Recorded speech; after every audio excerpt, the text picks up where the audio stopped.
Hi ಎಲ್ರಿಗೂ, ನಾನಿವತ್ತು ರಸಮಲೈನ ಮಾಡೋದು ಹೇಗೆ ಅಂತ ತೋರಿಸ್ತಾ ಇದ್ದೀನಿ. ಮೊದಲಿಗೆ ನಾವು ಹಾಲನ್ನ ತೊಗೋಬೇಕು. ಅದು ನಾವು ಎಷ್ಟು ಗಟ್ಟಿಯಾಗಿರೋ ಹಾಲನ್ನ ತೊಗೋತೀವೋ ಅಷ್ಟು ಚೆನ್ನಾಗಿ ಬರುತ್ತೆ ರಸಮಲೈ. ನಾವು ಗಟ್ಟಿಯಾಗಿರೋ ನಂದಿನಿ ಹಾಲನ್ನ ತೊಗೊಂಡಿದ್ದೆ. ಅದಕ್ಕೆ ನಾನು ಒಂದು ಅರ್ಧ ನಿಂಬೆಹಣ್ಣು ಹಿಂಡಿ ಅದನ್ನು ಒಡೆಯೋ ಹಾಗೆ ನಿಂಬೆಹಣ್ಣು ಹಿಂಡಿ ಅದನ್ನು ಹಾಲು ಒಡೆದಿದೆ. ಇವಾಗ ಒಡೆದಾದ್ಮೇಲೆ ಅದನ್ನು ಒಂದು ಕರ್ಚಿಪಲ್ಲಿ ಅಥವಾ ಒಂದು ತೆಳುವಾದ ಬಟ್ಟೆಯಲ್ಲಿ ಕಾಟನ್ ಬಟ್ಟೆಯಲ್ಲಿ ಅದನ್ನು ಹಾಕಿ ನೀರು ಸೋಸ್ಕೊಂಡಾದಮೇಲೆ ಅದನ್ನು ಹಿಂಡಿ ಒಂದು ಹಾಫ್ ಆನ್ ಅವರು ಇಲ್ಲ 1 ಅವರು ಬಿಡಬೇಕು. ನೀರು ಎಲ್ಲ ಹೋಗೋಕ್ಕೆ. ಅದನ್ನು ನಾನು ಒಂದು 2 ಅವರ್ ಬಿಟ್ಟಿದ್ದೆ.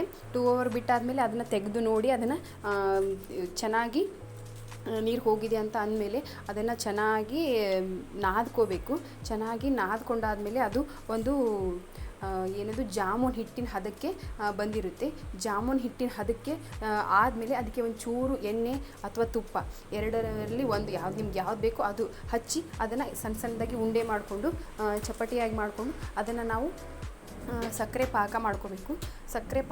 ಸಕ್ಕರೆ ಪಾಕ ಮಾಡ್ಕೊಳ್ಳೋಕ್ಕೂ ಮೊದಲು ನಾವು ಬಾದಾಮಿ ಹಾಲನ್ನು ರೆಡಿ ಮಾಡ್ಕೊಳ್ಳೋಣ. ನಾವು ಬಾದಾಮಿ ಹಾಲನ್ನ ರೆಡಿ ಮಾಡ್ಕೊಳ್ಳೋಕ್ಕೆ ನಾನು ಅರ್ಧ ಪ್ಯಾಕೆಟಲ್ಲಿ ಸ್ವಲ್ಪ ಕಮ್ಮಿ ಹಾಲು ತೊಗೊಂಡಿದ್ದೀನಿ. ಅದಕ್ಕೆ 2 ಸ್ಪೂನ್ ಸಕ್ಕರೆ, ಒಂದು ಸ್ವಲ್ಪ ಏಲಕ್ಕಿ ಪೌಡ್ರ್ ಮತ್ತು ಡ್ರೈ ಫ್ರೂಟ್ಸು ಹಾಕಿ ಚೆನ್ನಾಗಿ ಕುದಿಯೋಕ್ಕೆ ಬಿಟ್ಟಿದ್ದೀನಿ. ಕುದಿಯೋಕ್ಕೆ ಬಿಟ್ಟಾದಮೇಲೆ ಅದಕ್ಕೆ ಒಂದು ಸ್ವಲ್ಪ ಮತ್ತು ಕಸ್ಟರ್ಡ್ ಪೌಡ್ರ್ ಮತ್ತು ಒಂದು ಸ್ವಲ್ಪ ಐಸ್ ಕ್ರೀಮ್ ಪೌಡ್ರನ್ನ ಮಿಕ್ಸ್ ಮಾಡಿ ಹಾಕಿದ್ದೀನಿ.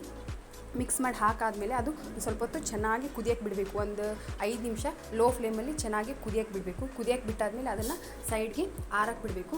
ಆರಕ್ಕೆ ಬಿಟ್ಟಾದಮೇಲೆ ನಾವಿವಾಗ ಸಕ್ಕರೆ ಪಾಕನ ಮಾಡ್ಕೊಳ್ಳೋಣ. ಸಕ್ಕರೆ ಪಾಕಕ್ಕೆ ನಾನು ಒಂದು ಕಪ್ಪು ಮತ್ತು ಸ್ವಲ್ಪ ಸಕ್ಕರೆ ತೊಗೊಂಡಿದ್ದೀನಿ. ಅದಕ್ಕೆ ಒಂದು ಅರ್ಧ ಲೋಟ ಅಥವಾ 1 ಲೋಟ ನೀರು ಹಾಕಿ ಕುದಿಯೋಕ್ಕೆ ಬಿಡಬೇಕು. ಅದೇನು ಪಾಕ ಬರೋ ಹಾಗೆ ಏನಿಲ್ಲ.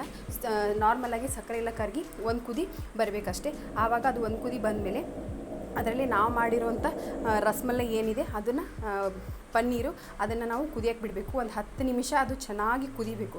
ಚೆನ್ನಾಗಿ ಕುದ್ದಾದಮೇಲೆ ಅದನ್ನು ಒಂದು 2 ನಿಮಿಷ ಆರಕ್ಕೆ ಬಿಡಬೇಕು. ಆರಕ್ಕೆ ಬಿಟ್ಟಾದಮೇಲೆ ಅದನ್ನು ಪಾಕದಿಂದ ತೆಗೆದಾದ್ಮೇಲೆ ಅದನ್ನು ನಾವು ಏನು ಬಾದಾಮಿ ಹಾಲು ಮಾಡ್ಕೊಂಡಿರ್ತೀವಲ್ಲ ಆ ಬಾದಾಮಿ ಹಾಲಲ್ಲಿ ಹಾಕಿ ಒಂದು 2 ಗಂಟೆವರೆಗೂ ನಾವು ಅದನ್ನು ತಣ್ಣಗಾಗಕ್ಕೆ ಬಿಡಬೇಕು. ನೀವು ಫ್ರೀಝರಲ್ಲಾದರೂ ಇಡ್ಬೋದು, ಫ್ರಿಜ್ಜಲ್ಲಾದರೂ ಇಡ್ಬೋದು. ಹೇಗಾದರೂ ಇಟ್ಟು ನೀವು ಅದನ್ನು ಆರಕ್ಕೆ ಬಿಡಬೇಕು. ಆರಕ್ಕೆ ಬಿಟ್ಟಾದಮೇಲೆ ಅದು ಹೀಗೆ ರೆಡಿಯಾಗಿರುತ್ತೆ. ಅದು ಚೆನ್ನಾಗಿ ಟೇಸ್ಟಿಯಾಗಿ ರಸಮಲೈ ತಿನ್ನೋದಕ್ಕೆ ರೆಡಿಯಾಗಿರುತ್ತೆ.